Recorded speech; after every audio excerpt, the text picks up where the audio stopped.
Mission road এলাকায় প্রবল বৃষ্টির প্রভাবে জল জমে বেহাল অবস্থা। ৭ই জুন শুক্রবার সকাল আনুমানিক ৯টা ৩০ নাগাদ উক্ত এলাকা পরিদর্শনে যান ধর্মনগরের বিধায়ক তথা রাজ্য বিধানসভার অধ্যক্ষ বিশ্ববন্ধু সেন। উল্লেখ্য, উত্তর ত্রিপুরা জেলার জেলা সদর ধর্মনগর শহরের মিশন রোড এলাকায় প্রবল বৃষ্টির কারণে ড্রেনে জল জমে বেহাল অবস্থা।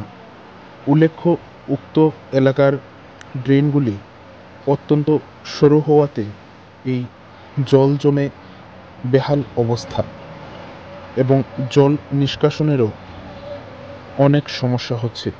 এই সকল বিষয়কে কেন্দ্র করেই আজ উক্ত এলাকা পরিদর্শনে যান ধর্মনগরের বিধায়ক তথা রাজ্য বিধানসভার অধ্যক্ষ বিশ্ববন্ধু সেন, যেখানে ওনার সাথে উপস্থিত ছিলেন পানসাগরের বিধায়ক বিনয়ভূষণ দাস, ধর্মনগর পুর পরিষদের চেয়ারপারসন প্রদ্যুৎ দে সরকার, উক্ত এলাকার কাউন্সিলর জয়ন্তী ভট্টাচার্য সহ স্থানীয় বিজেপি নেতৃত্বরা এবং পুর পরিষদের ইঞ্জিনিয়ার সহ অন্যান্য কর্মকর্তারা।